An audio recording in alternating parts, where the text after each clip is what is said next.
Ladies and gentlemen, we want you to stand and we want you to make some noise. Ladies and gentlemen, let's go racing here at Knoxville. Only the best go 3 abreast. It is show time at Williams Grove Speedway. Ladies and gentlemen, boys and girls, here at Eldora Speedway, it's showtime! You've got a for a breath. Often imitated, never duplicated. The greatest show on dirt, the world of outlaws. It's time to sit back, relax, and enjoy because, ladies and gentlemen, it's showtime! Set to do battle for 30 laps. The green flag is waving.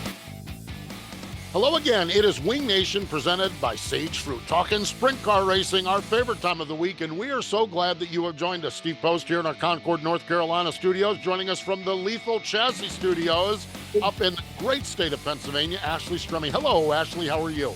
I'm doing well, Steve. Obviously a great time in Pennsylvania. We're getting ready to roll into fair season here shortly. So all is well and good. You and I are going to talk about the fair a little bit later on because I'm coming to the fair and I can't wait to do that. But there was another fairgrounds that had all of our attention for about the last 2 weeks, and that is the famed Marion County Fairgrounds in Knoxville, Iowa. 63rd running of the NOS Energy Drink Knoxville Nationals. First and foremost, Ashley, I mean, there's a lot of racing to talk about, and we're going to have Kyle Larson, Kyle will join me in studio here a little bit later on, but we did something on our social media channels where we asked people to share away from the track things, and we thought we knew everything that happened in Knoxville. No, we don't know half of what happens in Knoxville. What an event. What a fun setting. What a fun time. It was so fun to see different people's ideas from wineries to pizzas to farm tractor. My God, we had a little bit of everything. It was really cool. And I think that's the beauty of Knoxville, right? It's kind of like a whole culinary, if you will, experience because it's all based around food in one way, shape, or form. But people from all over the world are coming to Knoxville, into little Marion County, to create this plethora of unique individuals, and everybody sees the world differently. And I think that's what's so incredible. I think the beauty of that is everyone sees the world differently until we get to Knoxville, and everyone out there sees the world the same. And the story after story after story I saw of we meet the same people in Knoxville and we see them once a year. My dad took me and my brother to the racetrack, and now there's a group of 9 of us that come to the racetrack. Some are family and some are more than family. And I just think that is so neat. And I think that's such a neat part of Knoxville, the Knoxville experience. We didn't get a chance to go to Knoxville this year, and we appreciate everybody who shared on social media your Knoxville. At times it was frustrating not being there, but it really, really helped by seeing all of everybody having a good time. Aaron and I talked about this a couple weeks ago. Wing Nation is more than just this program. Wing Nation is everybody watching, everybody listening, everybody driving, everybody owning, everybody promoting tracks. That's what Wing Nation is. And those of you that sent us your pictures, we really do appreciate it. Of course, the guy that was in all the pictures when it came to Saturday night was Kyle Larson. Ashley, I won't say he stunk up the show, but he was teetering on stinking up the show. That's for sure. He really gets around that place well and really put on a display of excellence on Saturday night. He should. And the whole industry has talked about how he's, probably one of the greatest to ever climb behind the wheel of just about anything at this point. But to win and lead not just 50, but 100 consecutive laps of the Knoxville Nationals is, I don't know, it's absolutely insane in my mind. Yeah, I mean, it just is. So this is 5th straight sprint car win. They found something out at Peevely, and they've been rolling along. But and we're going to talk to Kyle here on the program. I want to talk about some of the others. Did you see Gio's post race, Ashley? Did you? Oh see my gosh! I just want to say this real quick. Yes. I have nothing but respect for Gio and always have. But knowing his dad and knowing Dominic, he was just kind of like, I don't know, black sheep of the family, for lack of better terms, when it comes to just that personality side of things when your brother's Dominic Scelzi, right? So when he I just found a whole new respect. Not that I disrespected him in any way before. I just found a whole new respect for Gio Scelzi after that A main feature finish. we've heard and we've had moments where we've seen cutting up Gio Scelzi, so we know he's got a little bit of Dominic in him, but in reality, Gio stays pretty buttoned up. Um, there was nothing buttoned up in that post race. It was raw, hurt, emotion. I literally was going to check plane flights to go out and just give him a hug. You know, I mean, I'm with you. I've had huge respect for Gio, everything he's done, but that emotion afterward, it was just a thing of beauty. And the bottom line of it is that Gio's going to have the other emotion in Knoxville at some point. He's going to be doing that wing dance on Saturday night because he gets around that joint very, very well. I mean, he's fun to watch. We continue, and we probably need to continue to keep talking about Corey Day, because on Wing Nation, it doesn't seem like we're going to have a long season to talk about him. We might talk to him like we do with Kyle Larson and Ricky Stenhouse and our people like that, but man, Corey Day to come and do what he did, third place finish, he continues to impress. Yeah, he's made a household name for himself, obviously, in the short time, the last year or two. And obviously it has caught the eyes of others that we won't get to chat with him. But yes, what he's done has been remarkable. Yeah. Anthony Macri representing Pennsylvania strong, Ashley, with a fifth place finish up there. It's been a weird season. Of course, Anthony was in the headlines the last couple of years for winning races. And of course, whatever happened last year with the family team, it's been a little quiet for Anthony. Probably Anthony is as happy it's quiet as anybody else, especially when you can get a fifth place run out of Knoxville. He had a strong week out there as well. He sure did. And you had it in your notes here, so I've got to address it as well. He's the only non-Californian that wasn't in the top five. So way to represent the state of Pennsylvania, Anthony. I think he was representing 49 states. I think he had everybody, you know, it used to be Posse versus the world, used to be, you know, us versus them. Now it seems like it's California versus the world, and Anthony Macri held up the banner really, really well. A couple of attaboys I want to get to real quick. Scott Boguski qualified last year for the Nationals, qualified in on his prelim night. Again, another one of those names that we don't know. He's an Australian racer come over here. But Scott Boguski had a really good run out there. And Ashley, another Pennsylvania car, the 69K, the Kreitz car. I'm telling you, at one time during the week, I thought, are you kidding me? Darren Pittman, that part-time racer, is going to win. The Kreitz racing team can be really proud of that effort out of Knoxville. Absolutely. To start on the front row, to be quick time, all the things that Darren did. And, you know, I think it's harder as a racer to just be able to jump in a car a handful of times a year, and let alone the Knoxville Nationals, and do what Darren did with that 69K car. So absolutely incredible. Unfortunately, he ended up fading to 11th, but still really, really proud of their effort. Yeah, Darren is the one that cuts on himself. He needs to stop that. I mean, it's like, you know, and we've had conversations with Darren. I mean, that is an uber talented human being. I mean, he can drive the wheels off a race car. Really cool. Need to mention also Emerson Axum qualified for the A main, finished 20th. He was the rookie of the race. So we had a lot of strong performers, Ashley. Aaron and I sat here a couple weeks ago, and after the show, we said, you know, there's 5 or 6 people that probably are favorites to win. There are a few of those people favorites to win that weren't even close. No, you're exactly right. And surprisingly. Yeah. David Gravel. I mean, you know, and David, I loved David's social media all week. It was not a good week, and he just leaned into his family and leaned into his fans, leaned into his kids, leaned into his mom and dad. But I no way had David Gravel sneaking in the final spot of the B main, or the third spot in the B main. I didn't see that one at all. Yeah, me neither. And I want to hit with what you said with David and his family. Dirt Vision is dropping, was it last night or tonight? They dropped their new show. And I know David, they shared a clip of David talking about how having Levi now has totally changed his outlook on things. You know, sure, they're there to win races, but at the end of the day, he still gets to come home to Levi, and that's really changed his outlook. So just awesome. I'm sure playing Matchbox cars that morning after that rough prelim night was probably good medicine for David, and Levi didn't know any of the different, I'm sure, but I thought that was great. I didn't have Brad Sweet getting in on a B main and finishing 19th. We've had moments this year where Brad Sweet looks like good old fashioned Brad Sweet, just putting the whooping on everybody. And we've had moments this year where it's like, what's up with Brad Sweet? And unfortunately for Brad, that hit during Knoxville week. Just I hate to say this, not a factor in this race. And Brad was one of those guys we thought could win the race rather easily. Right. And then you kick it to somebody named Donnie Schatz, who has won this race how many freaking times? Like, I want to tell you, if you want to talk about a horseshoe at Knoxville, Donnie for sure had it this weekend. To be completely on the outside looking in, and then to have somebody not go to the scales, which bumps you back in. I mean, you couldn't script that like that. Just unreal. So surprising from Donnie. Obviously, we know that their trials and tribulations have been ongoing the last couple of years, but he seemed to have flipped the coin this year, but obviously it just didn't pan out at Knoxville this year. And that's fine. I mean, that's what racing's all about, right?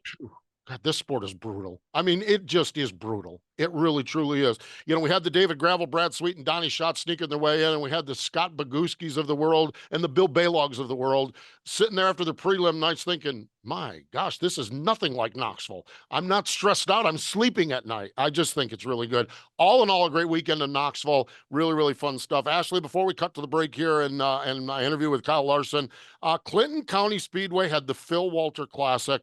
First and foremost, 44 cars showed up at Clinton County. I love this. I absolutely love this. I love this race. I love this thing is geared up for. It's not geared up for Brett Marks or Danny Dietrich or Anthony Macri.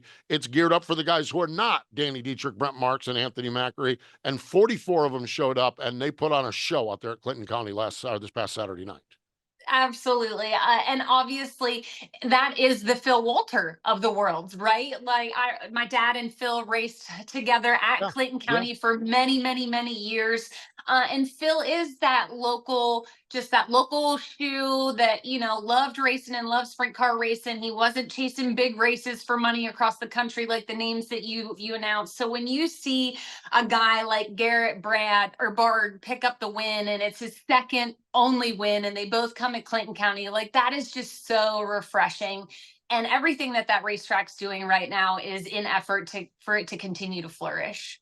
Speaking of refreshing, we've got some Dale Blaney beer that I'm going to get when I go to Port Royal coming up, because Dale Blaney won the race last year and we talked about the beer, and next year we'll have Garrett Bard beer. And I just think it's cool. So kudos to everybody up at Clinton County Speedway for putting this together, and really, really fun stuff across the board on the sprint car world. Love what's happening there. Garrett Bard's a great story too, a former 305 champ. I think we had him on Wing Nation a couple years ago as the national 305 champ, and really, really neat stuff as him and his family build their 410 racing program. We need to step away. What's going to happen? We're going to come back. I sat down with Kyle Larson. We'll have that interview, and then when we're done with Kyle, Ashley and I'll be back to wrap it up. So stay with us. Kyle Larson joins us next. Tony, do you even remember how to drive one of these? It's not something you forget. You should know that. The drive to succeed, the need to win, the desire to be a champion. And we surround ourselves with partners that believe the same. Like Tony Stewart Racing, Sage Fruit strives to be the best in all they do. They work hard on the farm, in the packing facilities, and with their retail partners to provide high-quality apples and pears all year long. You can compare apples to apples, but nothing compares to a Sage Fruit apple. Winning quality in every bite. Welcome back to Wing Nation, presented by Sage Fruit. We're here in the Sage Fruit studio. Knoxville Nationals champion Kyle Larson joins us. Hello, Kyle. How are you? I'm good. How are you doing? Doing well, doing well. It's been 4 or 5 days. What's it like being a 3-time Knoxville champion? What's the perspective now that it's sunk in and settled in? You moved on to another race actually at Richmond. What's it like though as you think back on the weekend? Yeah, I think it's obviously awesome. It's hard to soak in it too much because I have to race the next day. But this year was really special because I got to actually stay the night, and that's the first time I think I've ever gotten to stay after the Knoxville Nationals. So that was cool just to get to hang out and see some friends, and just kind of celebrate with the team a little bit. Typically, when we've won or lost or whatever, it's like I get down to the press conference, go change and say bye to the team, and you're headed out. So no, it was nice to kind of relax and take our time, with the NASCAR race being at night the next day. The perspective on this amazes me. Only Steve Kinzer, Donnie Schatz, Doug Wolfgang, Kenny Weld, and Danny Lasowski have more Knoxville National wins than you. You're tied with Mark Kinzer. Do you even think about things like that? What is when you hear stuff like that? What does that mean? Yeah, it's kind of, I never really had thought about any of that until, after we had won, and I saw my name in that category of list of drivers. And yeah, it's just really, really incredible. Especially, Paul and I just really being part-time sprint car racers too. I think that's something that I'm proud of, and I'm sure he is as well. But yeah, for him to be on his A game all the time, and to bring great equipment to huge races like that, and then us to execute good weekends and get a big win like that, it's great. But yeah, I don't know. I'm only 32, so I would love to inch even further on up on that list and maybe catch Donnie and Steve someday. But that'll be extra difficult. But still, having 3 and being in a category with those drivers is something I'm proud of for sure. Let's talk a little bit about Paul. I got a couple of race topics, but I want to. You mentioned Paul.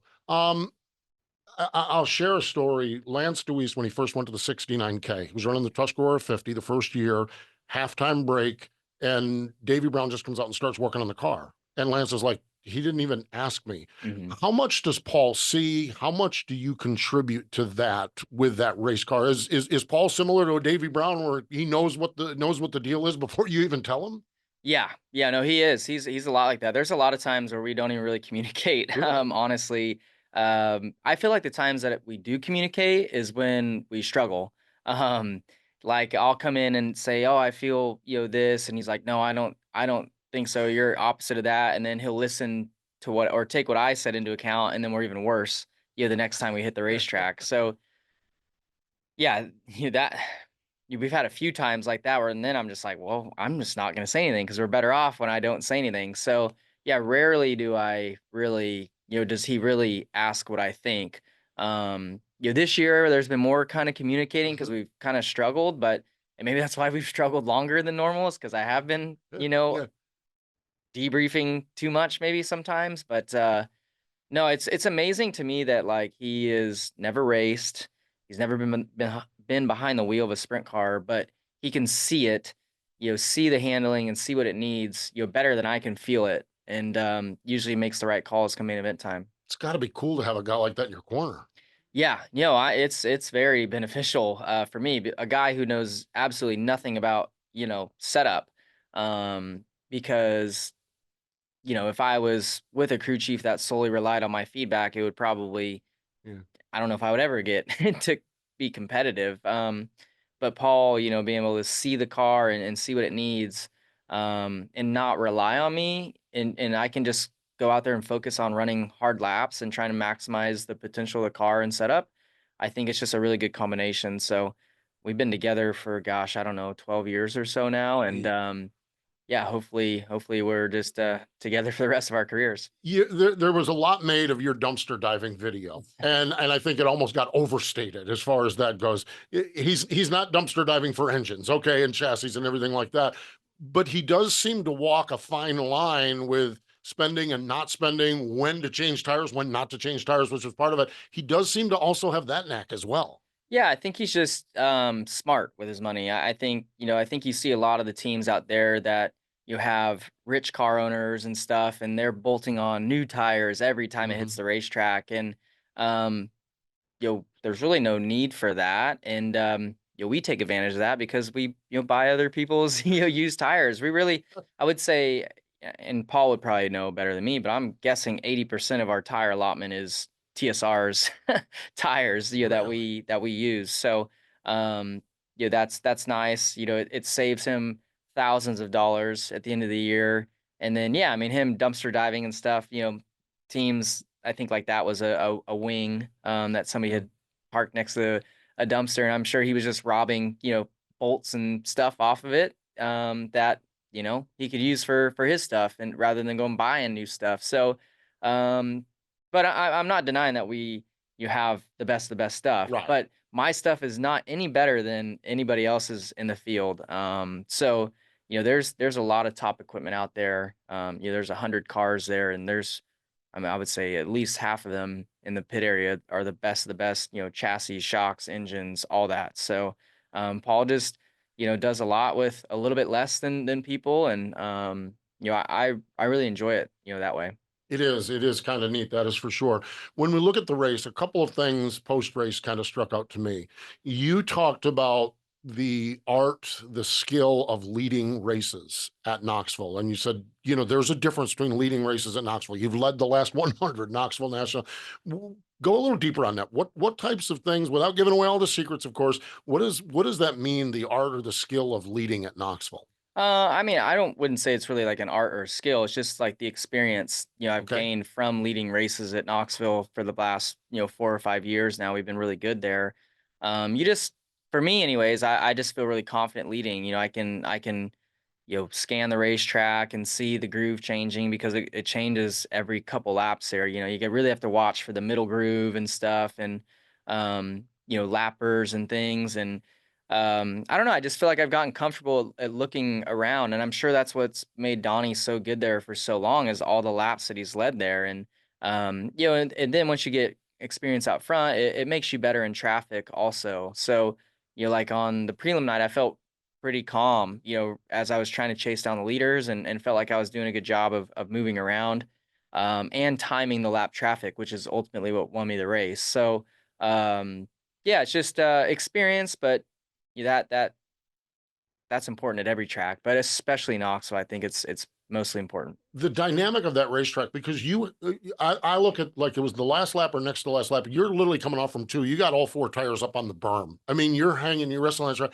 The options at Knoxville are just endless. And is that kind of what you're alluding to, is that you've got to keep an eye on all those options? Yeah. There's so many options there. I feel like most half miles, you've got 1 or 2 options, maybe 3. Like Knoxville, I feel like there's so many different ways to get around the corner. With different angles and hitting different grips, moisture through the middle, in and above the cushion and diamonding. And there's so many ways to get around Knoxville, especially when you catch traffic. I mean, when you're out front, leading before you get to traffic, sure, there may only be, 2 lines that are equal speed, but traffic, once you get there and understanding different lines and stuff that you can run and different ways to get around the corner with, not hurting too much lap time, but finding clean air and stuff is really important. So that's why I love Knoxville. Knoxville is probably my favorite track for that reason. The track prep is always consistent and great. And the racing is just so good. Yeah, I harken back to a conversation. Greg Hodnett was such a great driver at Knoxville, and such a friend of our show here on Wing Nation. And one night we were there, and he went out and had a terrible qualifying run. And if you have a terrible qualifying run, your night is likely over. Mm-hmm. And I asked him, well, how do you approach it? He said, I'm going to run my heat race. I'm going to run the B or the hard knot or the A main. He says, and you watch me. I'll do every combination. I'll go in high, cut across. I'll go in low, cut up. I'll do the middle. And I watched him that night, and he did all right, but he didn't transfer in. When we got to hard knocks on Friday night, though, he was top 4 easily. And I just always found that fascinating about Knoxville, that he took that night and just was like, well, it's junk now, so I might as well learn something. And it's just fascinating. The other thing, post-race, Gio Scelzi in the press conference talked about the fact that Kyle gets to run 300-lap races, 400-lap races, 500-mile races, and everything. Knoxville being 50 laps. Do you sense that extra distance running Knoxville, or even the Tuscarora 50 at Port Royal? Do you sense that? I would say I don't sense the length as much at Knoxville as, say, you would at like Peevely. I know Peevely's 55 laps. It's only 5 laps more, and it's a smaller track, but it's straight through 55 laps without a scheduled break. So for me, it doesn't feel like a long race. Knoxville feels really like 2 shorter races. So yeah, I wish we could somehow figure out a way to not have a break. But I mean, you would have to have much bigger fuel cells and stuff, and that would look goofy and be kind of weird to have one-off parts for Knoxville. So I'm not recommending that, but it'd be nice if we did have a race where you didn't have to stop. I enjoy the longer races though. I think I don't know, it definitely seems like it benefits me, when we have more laps. I feel like I run up front whether it be a 100-lap midget race or Silver Crown races or whatever. I feel like I'm better in those long races. Where like it's kind of weird, but like in NASCAR, I feel like the longer the race is, the worse off I am because I don't know if I lose focus or what. Yeah. But maybe the length of a sprint car race is just right for me. But no, I enjoy those longer races because there's more like strategy in it and trying to keep up with the racetrack. Watch your tires, and just inch your way forward to be in position. A lot of times, you start wherever in a 30-lap race, you might not ever get there. But if you get 50 laps, I feel like you can start anywhere in the field and get the job done. When we look at that, I mentioned Gio Scelzi, he finished second. Corey Day finished third. Kyle, it's funny because you used to be that young guy all the veterans talked about. You're no longer the young guy. Welcome to Middle-aged life. money. Yes, it's the middle-aged money. Yeah, middle-aged money. There we go. When you see the young talent, though, is it not amazing? The young talent, you have obviously some ties with Corey Day as he looks at a Hendrick future down the road, and we don't need to get into that, but the young talent in this sport, absolutely amazing, isn't it? It is. I feel like sprint car racing's great right now. I feel like there's so much young talent. I feel like Gio, although he's young, he's been doing this almost as long as I have, He has, it yeah. seems. But no, it is cool to see it. See young guys traveling too, nationally. I think it's great for race fans to get to see these new drivers that, they might not have gotten to see that often or might not know about very well. So yeah, seeing Gio, how strong he is at Knoxville is great. He's been having a great year too.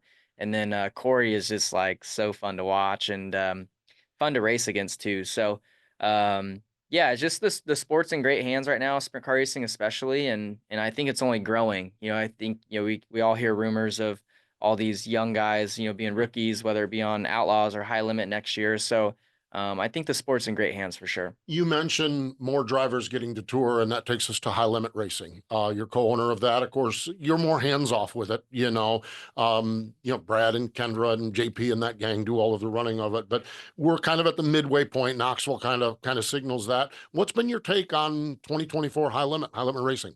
Yeah, I've been very happy with it. But I think it's more of an opinion of the Sure. public. But Sure. for me, a biased probably position, I think it's been great, and I think I've seen the fans' perspective kind of change on their views of High Limit. I think over the off season and all that, I felt like there was some negative talk out there, which I feel like there's a lot less of that now. I think we've been able to show that there can be two nationally touring series.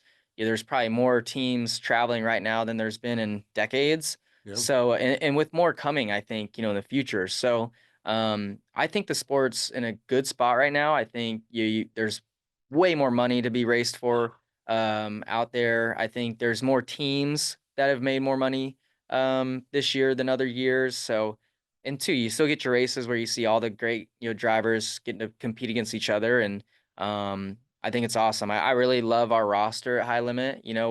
We have some veteran guys, but we also have a lot of young, aggressive racers, and I do believe it's harder to win a High Limit race right now, just with the way our format is and just how intense the racing is. It feels like a midget race out there. I mean, there's like slide jobs, and it's just nobody quits from first to 15th. Like it is you're racing your butt off. So we're at the Outlaws, I feel like, is the more like elder kind of, racers. There's more give and take, and like everybody's just trying to get out there and get their points and get on down the road, where High Limit's like young guys just hungry and getting after it. So our racing's been really exciting this year.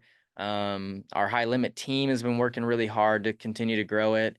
I've been really happy with, the broadcast with Flo and the announcers. They've all been working really hard, and I think the fans really appreciate it all. Yeah, you've got a really good group there, that is for sure.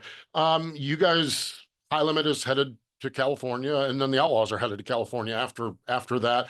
How important is it to you personally and you as High Limit that this swing of races, you're going to do some of them along the way here? How important is it that this West Coast swing out through Skagit for you guys goes well? As a California guy, as a guy that sat back and watched not a lot happening in California, Yeah. how important is that for you? Yeah, I am super excited for California winged 410 sprint car racing. I feel like it's been starving for more 410 racing, and you've seen it kind of die off over the last slowly for the last, probably 15 years. And I feel like it's picked back up here a little bit. Yeah. But this year, especially, I think it's, helping to ramp, the 410 racing out there.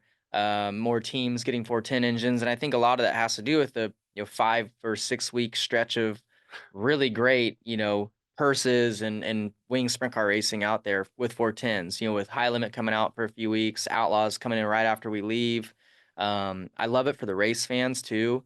They get to, see all the best sprint car drivers, over the course of the next month and a half. So yeah, it's awesome. I know it's been something that, Brad had worked really hard on throughout the off season of getting the timing right and trying to, make it the best for the California fans. So yeah, I look forward to it. I'll get to run Tulare, and then I'll go to Chico and run the 360 show next Wednesday. And then I'll have to head out to get to Daytona. And then yeah, I was thinking about going to the Northwest because I hadn't ran, Roseburg. And I haven't been to Skagit in so long, but it's just be tough with three 3 weeks in a row for me going out to the West Coast. So we'll skip that one. Yeah, there's not any direct Skagit to Darlington flights, I don't believe. That's really, Yeah. really tough to do. Yeah. Right in the middle of it is the 70th running of the Gold Cup. You have talked about it. Brad has talked about it. You guys have taken over the management group with Colby Copeland of that. You're going to run on Wednesday night, but it just seems like first and foremost, it's $100,070 to win. It seems like this thing is back on course to where it once was as one of the storied big races of the sprint car world. Yeah, and that was our goal when we took it over just a few years ago, was to get Gold Cup back to what it used to be. And I feel like in a very quick amount of time, we've surpassed, what Gold Cup used to be. And yeah, I think the atmosphere there is back to what it used to be. The parties all week long. I don't get to experience it because I always have to leave town, but I love hearing, friends and fans say like, this is my first, this is my favorite week of the year, or second favorite week of the year to Knoxville, because just the atmosphere, the parties, and just the gatherings of friends and people and fans. So between the glow party on Thursday night, the bikini contest on Friday night, we're gonna have a pit crew challenge Saturday afternoon before the races get started. So I'm really excited to see that. Because we get to see all the crews in the hot pit all the time, and you always wonder like who's got the fastest crew because everybody's always jumping on. Yeah. And so now we get to find out. So I'm excited about that. It all pays well too. So I think the bikini contest is like $5,000 to win. I'm not exactly sure how much the pit crew competition pays, but I know it's at least a couple grand. So yeah, we just been working really hard on trying to get Chico bigger and better, and it's been fun doing it with family and friends, and it's just it's great. We had a Wing Nation. We were not able to make it out to Knoxville, and what we did on our social channels was show us your pictures away from the racetrack. Dude, there's people there. Aaron and I sat here last week. There's groups that go wine tasting, and we're At like, Knoxville? and that was and Aaron is a wine lover. Yeah. And we saw all of these elements of Knoxville, and it's really cool that you guys are implementing a lot of those away from track activities. We know the racing at Chico is good. We know the 100,000 is going to make for a great race. Yeah. But boy, it's neat to see all this other stuff. There's almost like a whole other world out there. We tapped into it because we couldn't go to Knoxville, and it was so neat seeing all these pictures. We got pictures of everything from pizza to cows to everything. It was just amazing. Yeah, no, and I think that's too what makes an event feel like an event. It's not just the racing, not just the at track, or on track stuff. It's the, what else are you doing, once the races are either before they start or after they're done. And I think, I heard, I think it was Jason Reed do an interview from Knoxville, and like that's a big emphasis on Knoxville is trying to give something for the fan to do every day during the day or after the races. So Knoxville does it bigger and better than anybody, and but for a track like Silver Dollar, we can look at Knoxville and take notes and try and make our event better from what they do. 70th running of the Gold Cup is next week. I want to go away from sprint car racing just a little bit here. Winning the Brickyard 400. We know Indianapolis is important to you. We know it's even more important to your dad. We understand that. What was that like to win the Brickyard 400? Yeah, that was awesome. I think every young kid dreams of winning at Indianapolis, someday, whether probably mostly in IndyCar, but even in the Brickyard 400. So, um, thankfully for me, I got to compete in the Indy 500 this year, and then come back, month and a half later and win the Brickyard 400, which was pretty amazing, and kind of how the race transpired for us to win was pretty incredible. After we had our pit road kind of hiccup earlier in the Mhm. race and how difficult it was to pass, I was like, well, we're not going to win. So try again next year. And you just kept kind of working through it, trying to give ourselves the best strategy possible to give ourselves an opportunity to win in case anything crazy happened. And um, it all worked out where the front, 20 guys or whatever had to save fuel. And myself and Reddick and Chase and a few others who were good on fuel could kind of charge hard, and was able to make some cool passes to Yeah. get towards the front. And then yeah, obviously had some things work out for us in the end, but you have to put yourself in position, and our team did a great job of that day, and was awesome to get to celebrate by kissing the bricks later that night. Yeah, neat stuff. That's for sure. That is such a special place. That really, truly is. Finally, for you, I want to go off track with you. You and I actually sat down when you sat down to chat. Your kids. Of course, we've talked a lot about Owen, and we've seen him race. Audrey is now racing. She's got a Paul Silva looking number Yep. 57 box stock car. I took some pictures of it out there on Millbridge last night. And last night, she came .079 from the win in the Cadet C main. What's we've talked to you a lot about what it's been like with Owen. What's it been like with two, and what's it been like with Audrey added to the mix of racing? Yeah, well, it's fun. It's a lot of fun, really. And I've been so busy this year. That's Yeah. the first time I got to go to Millbridge for a go-kart race this year, which is wild that it took until August. But so she's raced 4 times without me there, so I've had to watch, on Dirt Vision and stuff. And I was so excited to get there last night. And the whole time, leading into the day, I'm like, Audrey, you have to run wide open. Like, it's just a cadet. You're going so slow. Like, don't be scared of anything. And, she's like, "No, no, I'm still gonna lift in the corners. I'm still gonna lift in the corners." I'm like, "Well, I'm selling your go-kart then." Uh, and, so I'm just trying to it's probably not the best parenting, advice either, so, to threaten your kid, but, no, so she qualified slow, whatever, and was in the C main, but I was like, "Okay, at least, like, Yeah. all these kids in that little group are, similar speed." Um, so I was like, Audrey, if you just run wide open this whole from the time you see the green flag to the time you see the checkered, you can win this C main. Like, Yeah. you're faster than all these kids. And she took the green, and I was like, wow, she's running wide open. So Yeah. Caitlin wasn't there last night, so I'm texting her like, hey, are you watching this? Because she might win this race. And she did a great job. She got to the kids inside, coming to the white flag, and he kind of crossed her over off of 2, and they banged wheels through 3 and 4, and they drag raced the line, and I was so proud of her just because She went wide just open. started, yeah, and she overcame a little bit of a fear, and she got out of the cart and she's like, "Oh, I thought I won," and it's like, "It was close, but I'm so proud of you." She's like, "That was really fun running wide open." I'm like, "Yeah, I told you." So, she's like, "I'll run wide open from now on." So, I'm excited to see her. We're gonna take them out to Owen and Audrey, and Caitlin's actually gonna race at Cycland next week. Oh, So, really? yeah, she's gonna run a clone. She hasn't raced since doing the better half dash. Okay. Yeah, that's a long So time ago. Yeah. yeah. So yeah, she's gonna run. I think my dad or no, Chuck Maddox's clone out Yeah. there. And yeah, so we got the whole family racing out there. I'm just gonna be a fan and driver coach, I guess. Yeah, there we go. I loved Victory Lane at Knoxville. Again, I'm home watching it on Dirt Vision. Owen knows the drill. Yeah. He's going to the top and he's going to fan the flames. Okay. Audrey is following Big Brother, and so up the car she goes. And you go down and you grab Cooper, and other than the confetti blast that he got, Yeah. um, you're creating some amazing family portraits. That's got to be really special for you. Yeah, it is. It is for sure. I think the portraits, the memories, all that is really important to me and our family. And really, I think back to like 2020, back when I was racing all Right. the time and our kids were, so young then.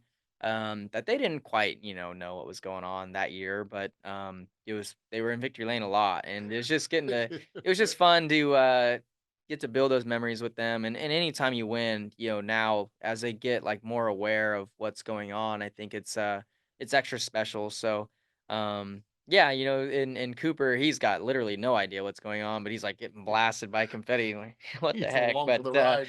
yeah, no, it's great. It's great having the family there. That's what I really love Knoxville probably the most about. It's just getting to have family there, friends that you don't see, but once or twice a year.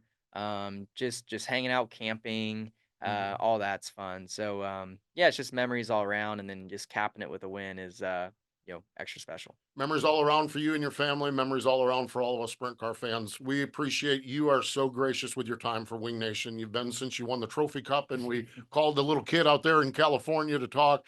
And throughout, and 2020 was a year where we talked to you a lot here as you did the sprint car thing full time. We're grateful and appreciate you swinging by the studio. Yeah, thank you so much. There we go. Kyle Larson joining us here on Wing Nation. Stay with us. More coming up in just a moment. Tony, do you even remember how to drive one of these? It's not something you forget. You should know that. The drive to succeed, the need to win, the desire to be a champion. And we surround ourselves with partners that believe the same. Like Tony Stewart Racing, Sage Fruit strives to be the best in all they do. They work hard on the farm, in the packing facilities, and with their retail partners to provide high-quality apples and pears all year long. You can compare apples to apples, but nothing compares to a Sage Fruit apple. Winning quality in every bite. Welcome back. It is Wing Nation, presented by Sage Fruit. National Sprint Car Hall of Fame birthday calendar. Hal Robson, Granville Hank Henry, John Mahoney, Dick Whalen, and Steve Stapp birthdays coming up.